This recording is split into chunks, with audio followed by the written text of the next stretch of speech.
Bonjour, bienvenue à cette capsule du chapitre 5, donc qui concerne la nature des acides et des bases. Donc, ce qu'on va faire dans les prochaines semaines, c'est beaucoup travailler avec les acides, les bases, les sels.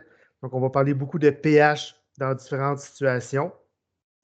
Et le chapitre 5 s'appuie beaucoup sur les concepts qu'on a vus dans le chapitre 4 sur l'équilibre chimique, mais on va l'appliquer maintenant aux acides et aux bases. Dans cette capsule-ci, on va mettre vraiment les termes en place, les différentes définitions en place. Donc, ça va être vraiment important de bien comprendre ce que je vais expliquer dans cette capsule-ci. Si jamais il y a des choses qui ne sont pas claires, c'est important de m'avertir le plus rapidement possible pour qu'on puisse démêler tout ça. Il y a différents concepts qui sont nouveaux lorsqu'on parle d'acide conjugué, base conjuguée, acide fort, acide faible, etc. Donc, ce qui s'en vient dans les prochaines semaines s'appuie beaucoup, beaucoup, beaucoup sur ce qu'on va voir dans cette capsule-ci. Donc, n'hésitez pas à me contacter si jamais il y a des choses qui ne sont pas claires. Donc, j'amène à ma petite présentation. Donc, on est dans le chapitre 5 qui concerne les acides et les bases. Donc, pour l'instant, dans le chapitre 5, là, on ne les mélangera pas. Donc, on va voir les acides d'un côté, les bases de l'autre côté.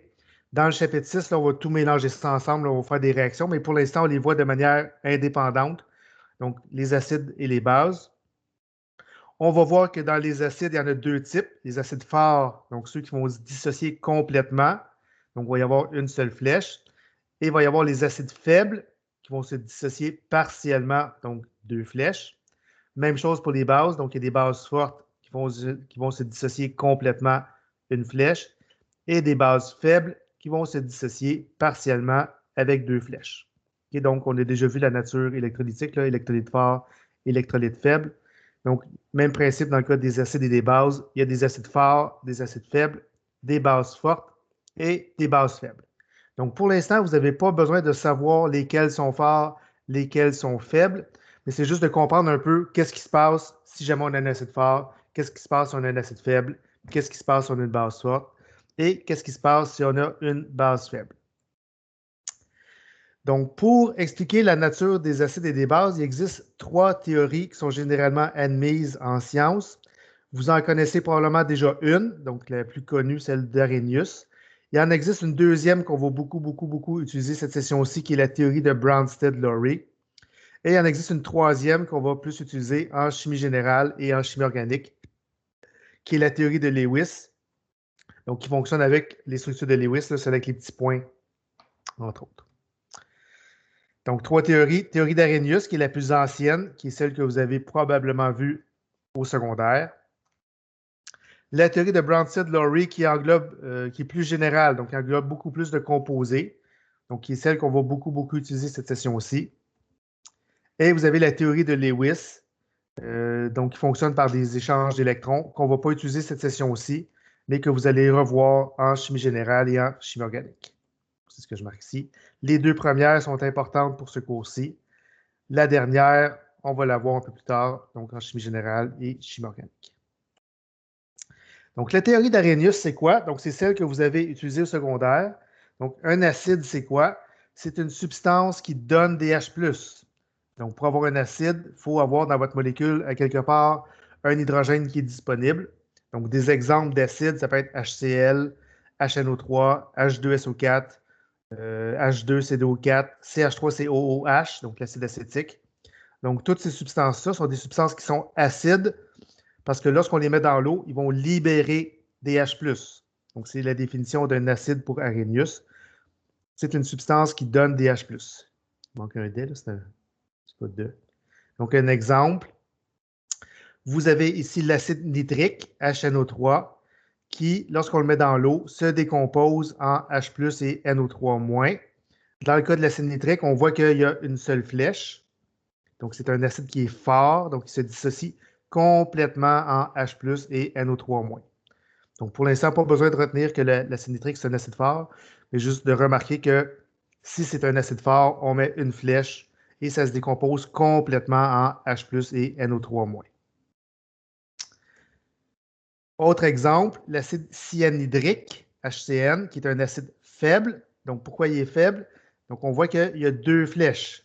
Donc, il va se décomposer partiellement en H+ et CN-. C'est un acide parce que le HCN libère des H+ lorsqu'on le met en milieu aqueux. Donc, qu'il soit fort ou faible, ça ne change pas la définition, là. Un acide, c'est une substance qui donne des H+. Dans le cas d'un acide fort, on met une flèche. Dans le cas d'un acide faible, on met 2 flèches. Dans la théorie d'Arrhenius, une base, c'est quoi? Donc, c'est une substance qui donne des OH-. Donc, des exemples de bases qui donnent des OH-, le KOH. Donc, lorsqu'on le met dans l'eau, le KOH se décompose complètement. C'est une base forte en K+ et en OH-. Donc, la dissociation est complète. Donc, c'est pour ça que c'est une base forte. Autre exemple, le CaOH2, donc hydroxyde de calcium, qui est aussi une base forte, se décompose complètement en Ca2+ et OH-. On a mis un petit 2 ici pour équilibrer l'équation. Donc, dans la théorie d'Arrhenius, les bases, ça va toujours être des bases qui sont fortes, qui contiennent l'ion OH-. Donc, vous pouvez imaginer n'importe quel composé, là, KOH, CaOH2, NaOH, LiOH, BaOH2. Donc, tout ce qui contient l'ion hydroxyde, là, ce sont des bases d'Arrhenius et ce sont des bases qui vont être fortes. Donc, dans cette théorie-là, un acide plus une base, ça se décompose ensemble et ça donne toujours de l'eau plus un sel.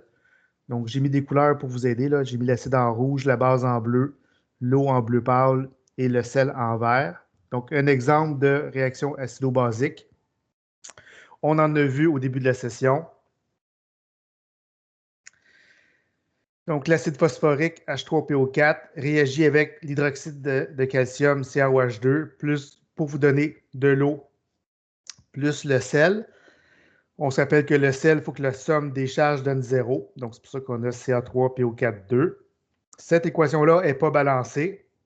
On doit la balancer, évidemment. Ce qui nous donne 2 acides plus 3 bases donne 6 molécules d'eau plus votre sel.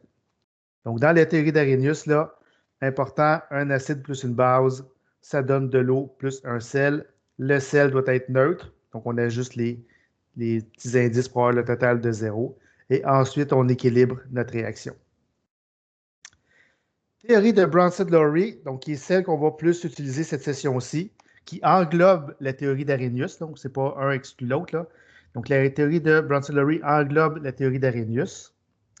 Donc, un acide, avant de donner des exemples, donc la théorie de Bronsted-Lowry, ça se produit toujours en milieu aqueux. Donc, c'est important de le noter, là. Il y a toujours de l'eau dans cette théorie-là. Ça va être important plus tard lorsqu'on va calculer des pH. Lorsqu'on va être mal pris, on va ajouter de l'eau pour pouvoir continuer nos problèmes. Donc, imaginez là, théorie, quand vous prenez cette théorie-là, il y a toujours de l'eau disponible. Et ça fonctionne aussi par couple conjugué. On va expliquer un petit peu plus tard qu'est-ce que ça veut dire, les couples conjugués. Donc, c'est toujours des paires qu'on va mettre ensemble. Donc, un des réactifs avec un des produits. On va commencer par le toujours en milieu aqueux. Donc, un acide, c'est quoi? Donc, c'est la même définition que dans la théorie de d'Arrhenius. C'est une substance qui donne des H+. L'acide va la donner à qui son H+? Ben, par défaut, s'il n'y a rien d'autre, il va le donner à l'eau. Donc, exemple, on prend la théorie de Bronsted-Lowry avec le même acide que tantôt, HNO3. Dans la théorie d'Arrhenius, HNO3 se décomposait en H+, plus NO3-. Dans cette théorie-ci, donc dans la théorie de Bronsted-Lowry, le HNO3, lui, va se débarrasser de son ion H+, mais il va le donner à l'eau. De sorte qu'on va se retrouver, vous voyez, le H+, ça va à la molécule d'eau. Oh, je ne sais pas tout de suite donner la réponse. J'ai donné un deuxième exemple tout de suite. HCN qui réagit avec de l'eau. Donc, HCN qui est aussi un acide, va se débarrasser d'un hydrogène, donc d'un H+, et va le donner aussi à l'eau. Donc, dans la théorie de Bronsted-Lowry, là, on travaille toujours en milieu aqueux. Donc, l'acide donne un hydrogène à l'eau. Même chose ici. De sorte qu'on se retrouve de l'autre côté de la flèche avec l'ion H3O+, donc l'ion hydronium ou oxonium. Donc, vous voyez que H2O a capté l'hydrogène. C'est pour ça qu'il est rendu avec H3O+. Le HNO3, il a libéré un hydrogène. Donc, c'est pour ça qu'on se retrouve avec NO3-. Dans le cas du HCN, l'hydrogène est rendu sur H2O. Donc, c'est pour ça qu'on a H3O+. Et comme il a perdu un H+, on est rendu avec l'ion cyanure, CN-.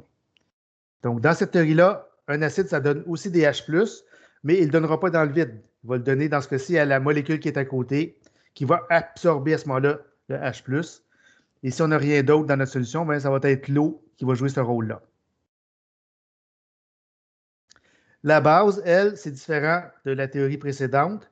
Donc, la base, elle, c'est la substance qui va capter les H+. Donc, l'acide donne des H+, la base capte des H+. Donc, je prends un exemple ici, le NH3 qui réagit avec de l'eau. Je vous dis que le NH3, c'est une base. Donc, c'est une base faible. Vous voyez qu'il y a deux flèches. Donc, si c'est une base, elle va capter des H+. Elle va les capter de qui?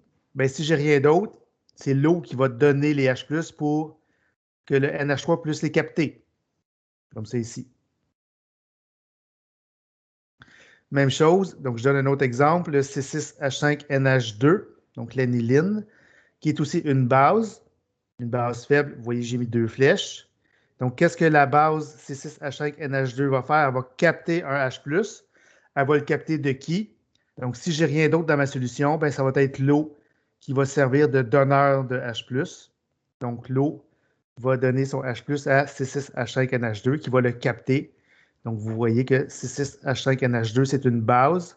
L'eau, dans ce cas-ci, comme elle donne des H+, l'eau a un rôle d'acide. Même chose en haut aussi. H2O donne un H+, donc c'est un acide. Donc, on se rappelle, théorie de Bronsted-Lowry, celui qui donne le H+, c'est l'acide. Celui qui capte le H+, c'est la base. Donc, on se retrouve avec les produits suivants. Donc, comme le NH3 a capté un H+, il est rendu NH4+. Le H2O, comme il a donné un H+, il est rendu OH-. Le C6H5NH2, comme il a capté un H+, il est rendu C6H5NH3+, qui est souvent le H qu'on rajoute, là, on le met à la fin. Okay? Ça n'aurait pas été une erreur de dire du C5H6NH2, là, mais il faut absolument qu'il y ait un H et un plus qui se rajoute. Par convention, on le rajoute à la fin. Et l'eau, comme elle s'est débarrassée d'un H+, est rendue OH-. Donc, on voit que de manière générale, la base, dans cette théorie-là, au bout du compte, libère quand même des OH-. Donc, vous voyez du côté des produits, j'ai des OH-, mais elle ne l'a pas libéré spontanément. Elle l'a libéré parce qu'elle a capté un H+ de l'eau. Donc, la base, c'est ce que ça fait, ça capte des H+. Une substance amphotère, vous voyez, je l'ai mis en violet. Donc, c'est une substance qui peut faire les deux. Donc, elle peut capter des H+, puis elle peut donner des H+. Donc, elle peut agir comme un acide, des fois. Des fois, elle peut agir comme une base.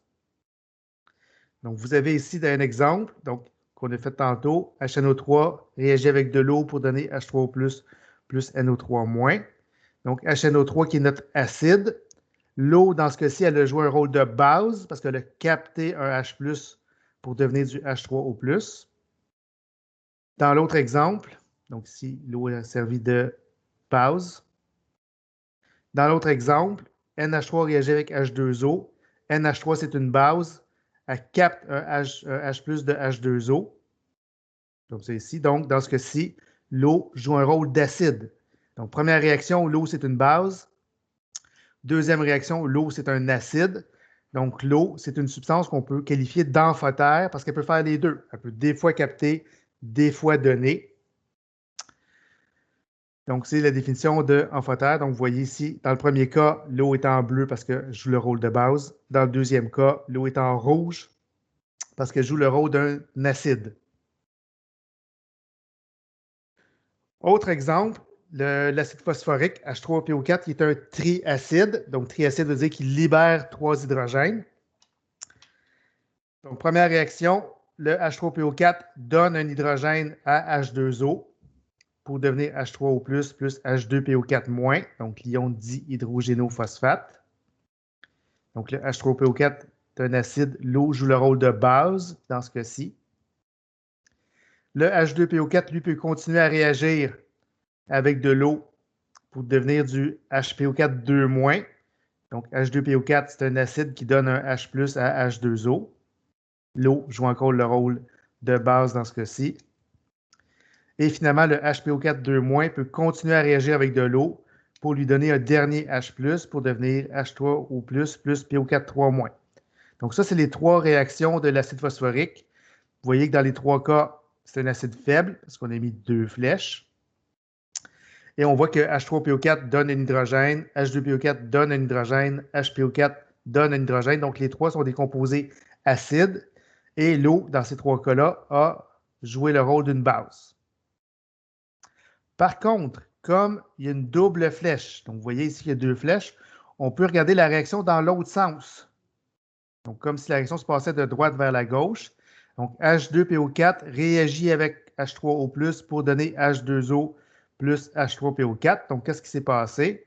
Dans ce cas-ci, le H2PO4 a capté un hydrogène pour aller du côté gauche de la réaction. Même chose pour la réaction en bas, le HPO4 2- réagit avec le H3O+, pour devenir du H2PO4, donc il a capté un hydrogène. Et même chose pour la dernière réaction, le PO4 3- peut capter un hydrogène pour aller de l'autre côté. Donc, dans ce cas-ci, le H3O+ donne toujours un hydrogène, donc c'est un acide. H2PO4- a capté un hydrogène, donc c'est une base. HPO4 2- a capté un hydrogène, donc c'est une base. PO4 3- a capté un hydrogène, donc c'est une base, comme c'est ici. Donc, qu'est-ce qu'on remarque? Donc, vous voyez que le H2PO4 dans la première réaction, c'est une base. Dans la deuxième, c'est un acide. Donc, le H2PO4 joue des fois le rôle d'une base, des fois le rôle d'un acide. Donc, c'est une substance qui est amphotère. Même chose pour le HPO4 2-. Des fois, il joue le rôle d'une base, des fois, il joue le rôle d'un acide. Donc, c'est aussi une substance qui est amphotère. Ça va? Donc, c'est ce qu'on appelle une substance amphotère là, qui peut être des fois un ou des fois l'autre.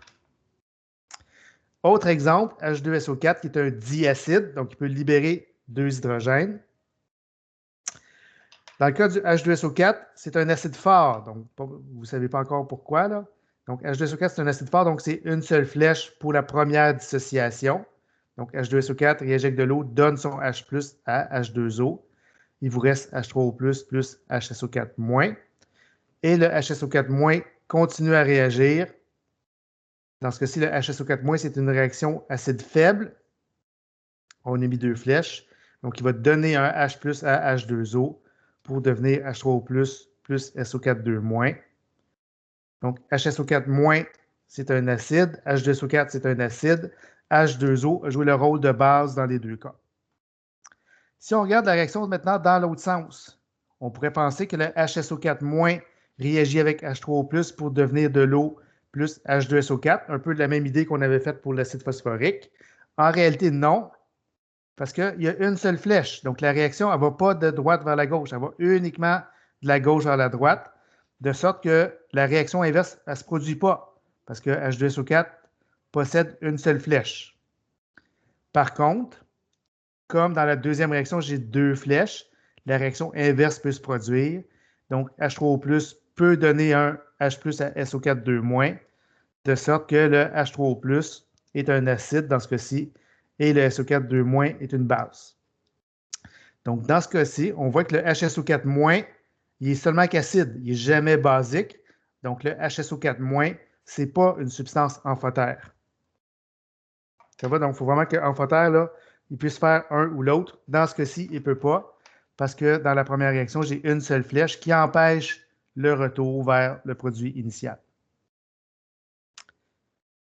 Donc, ça, c'était pour la notion d'acide, base et amphotère. Donc, ce qui est important de retenir jusqu'à présent, acide, ça donne des H+, base, ça capte des H+, et amphotère, ça peut faire les deux. Deuxième particularité de la théorie de Bronsted-Lowry, c'est que ça fonctionne par couple conjugué. Donc, qu'est-ce que ça veut dire? C'est que il y a toujours un des réactifs qui se jumelle avec un des produits, et c'est un couple qu'on va appeler un couple conjugué. On va faire différents exemples, là, ça va peut-être être plus clair. Donc, vous avez exemple un acide avec une base. Dans ce cas-ci, j'ai mis deux flèches. Le conjugué B, c'est le conjugué de la base. Le conjugué A, c'est le conjugué de l'acide. Donc, on va les jumeler ensemble, l'acide avec son conjugué et la base avec son conjugué. Pour l'instant, c'est peut-être un petit peu obscur, là. Je vais les détailler. Au premier cas, on va voir un acide faible. Donc, acide faible veut dire quoi? Donc, c'est un acide, c'est une substance qui donne des H+, mais faible, ça veut dire qu'il y a une réaction réversible, donc deux flèches entre les deux. Donc, l'acide va être conjugué avec son conjugué. Là. Donc, quand il va perdre un hydrogène, on va obtenir son conjugué. Et le H2O, il est conjugué, lui, toujours avec H3O+, dans cette réaction-là. Comme c'est ici. Comme c'est une réaction qui est réversible, donc l'acide donne un H+ à H2O pour devenir H3O+, plus le conjugué. Donc, l'acide est rouge, le H2O dans ce cas-ci est basique, donc je l'ai mis en bleu. Mais comme il y a deux flèches, la réaction inverse peut aussi se produire. Donc, le H3O+, peut donner un H+ à son conjugué pour aller dans l'autre sens, de sorte que, comme il peut capter un H+, le conjugué il est basique. Donc, la relation entre un acide faible et son conjugué, l'acide est toujours conjugué avec un basique. Et H2O est conjugué avec H3O+. Okay? Comme j'ai dit, là, pour l'instant, ça peut être un peu obscur. Là. On va faire plusieurs exemples, ça va se démêler. Donc, juste retenir, un acide faible, il est conjugué avec un ion basique parce que la réaction peut se produire dans les deux sens, de sorte que l'acide donne un H+ à H2O pour devenir H3O+, mais le conjugué peut recevoir un H+ pour revenir sous forme d'acide. Donc, on va vous mettre un exemple, ça va être plus parlant. Donc, exemple, vous avez HCN qui donne un H+ à H2O, c'est un acide. Donc, ce qui va vous rester, c'est H3O+, plus CN-. Mais la réaction inverse peut se produire. CN- peut capter un H+ de H3O+, pour revenir vers HCN et H2O. Donc, on va dire à ce moment-là que HCN et CN- sont des conjugués, donc un acide faible, avec sa base conjuguée. Donc, retenir, comme il y a deux flèches, l'acide faible est conjugué avec une base, parce qu'on peut revenir en arrière. Deuxième cas, le cas d'un acide fort. Donc, acide fort veut dire que l'acide donne un H+ à l'eau. Fort, donc une seule flèche. Donc, on va dans un seul sens. Donc, l'acide donne un hydrogène à H2O. On se retrouve avec H3O+, plus le conjugué. Donc, acide en rouge. Dans ce cas-ci, l'eau est en bleu parce que c'est une base. Si on voulait faire le contraire, comme j'ai une seule flèche, on ne peut pas faire attaquer le H3O+, vers le conjugué pour revenir en arrière parce que la réaction inverse, elle ne peut pas se faire. De sorte que le conjugué ne peut pas accepter un H+ pour revenir en forme d'acide. Donc, à ce moment-là, on va dire que le conjugué est neutre parce qu'il ne peut pas recevoir d'H+ à cause de la présence d'une seule flèche. Donc, lorsqu'on a un acide qui est fort, donc un acide avec une seule flèche, le conjugué va toujours être neutre parce qu'il ne peut pas revenir dans l'autre sens. Donc, un acide fort est conjugué avec un ion neutre. Donc, on va faire un exemple. L'acide nitrique est un acide fort, donc on le voit avec une seule flèche. Donc, l'acide nitrique donne un H+ à H2O pour devenir H3O+, plus NO3-. Par contre, le NO3- ne peut pas revenir en arrière en captant un H+, pour devenir du HNO3 plus H2O parce que la flèche ici l'empêche. La flèche, elle pousse juste vers la droite. Donc, on ne peut pas revenir en arrière. De sorte que le NO3-, c'est un conjugué de HNO3, mais c'est un conjugué qui est neutre. Donc, il ne peut pas recevoir de H+, parce que la présence d'une seule flèche l'empêche. Troisième exemple, le cas d'une base faible. Donc, base reçoit un H+. Faible veut dire deux flèches. Donc, la base va recevoir un H+ de l'eau, pardon, comme c'est ici. Son conjugué, c'est celui qui va avoir reçu le H+. Donc, dans ce cas-ci, l'eau joue le rôle d'un acide parce qu'il a donné un H+ à la base. La présence de deux flèches permet de faire la réaction inverse, donc aller de droite vers la gauche, de sorte que le conjugué peut donner un H+ au H- pour retrouver H2O et la base, de sorte que le conjugué, c'est un conjugué qui est acide, parce qu'il peut donner des H+. Donc, lorsqu'on a une base faible, le conjugué va toujours être acide. Donc, on va faire un exemple. Donc, vous avez du C6H5NH2 qui est une base. La base va recevoir un H+ de l'eau, c'est ici. En recevant un H+ de l'eau, on génère l'ion OH-. Et comme il a reçu un H+, je suis rendu du C6H5NH3+. Mais comme j'ai la présence de deux flèches, je peux regarder ma réaction dans l'autre sens. Le C6H5NH3+ peut donner un H+ à OH- pour devenir H2O et retrouver la base C6H5NH2. Donc, à ce moment-là, on va dire que C6H5NH2 et C6H5NH3+, c'est un couple base faible avec son acide faible. Donc, comme j'ai une présence de deux flèches, la réaction peut aller dans les deux sens. Donc, lui reçoit un H+, ou le C6H5NH3+ peut donner un H+. Donc, le composé en bleu reçoit, le composé en rouge donne. Donc, c'est un couple base faible avec son acide conjugué. Dernier exemple, base forte. Donc, base forte veut dire qu'on a une seule flèche. Donc, on va libérer de l'ion OH- plus un conjugué, comme c'est ici. La réaction inverse est impossible parce qu'on a une seule flèche. Donc, la réaction elle pousse juste vers la droite, de sorte que le conjugué n'a pas le droit de donner un H+ au OH- pour revenir en arrière. Donc, la présence d'une seule flèche empêche cette réaction-là. Donc, c'est une réaction qui se fait à sens unique. Donc, un exemple. On va faire l'exemple. Donc, la base, lorsqu'elle est forte, est conjuguée avec un ion qui est neutre parce que l'ion ne peut pas aller dans l'autre sens pour reformer la base. Donc, exemple, NaOH plus H2O donne OH- plus Na+.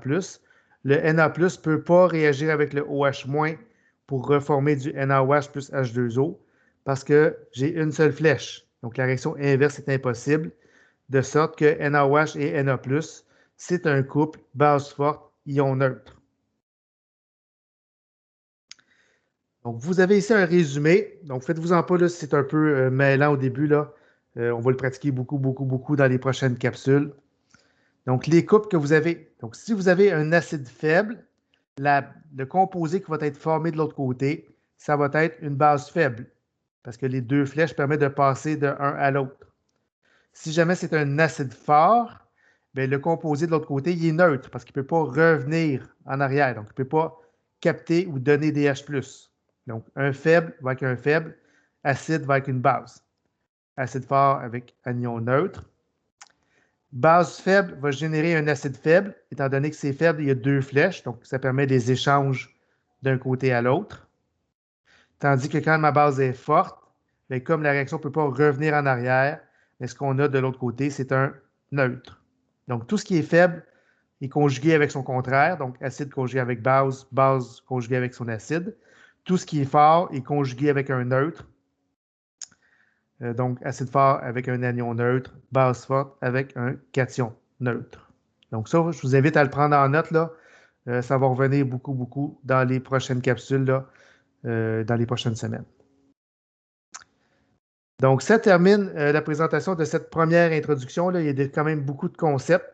Donc, retenir essentiellement qu'il y a deux théories. Théorie d'Arrhenius, un acide, ça donne un H+, une base, ça donne des OH-. La théorie de Bronsted-Lowry qui se passe toujours en milieu aqueux. Un acide donne un H+, va souvent le donner à l'eau. La base va capter un H+, va souvent le capter de l'eau. Et vous avez la notion d'amphotère, donc une substance qui peut faire les deux, acide et base. Et vous avez la notion de conjugué. Donc, si votre acide est faible, permet des échanges de chaque côté, donc aller vers la droite, aller vers la gauche. Donc, ce qui est acide peut devenir basique, ce qui est basique peut devenir acide. Tandis que lorsque c'est fort, bien, comme il y a une seule flèche, bien, le conjugué va toujours être neutre. Donc, l'acide fort va donner un ion neutre. La base forte va donner aussi un ion neutre parce que la présence d'une seule flèche empêche le retour de l'autre côté. Donc, on se retrouve dans une prochaine capsule concernant la force des acides et la force des bases.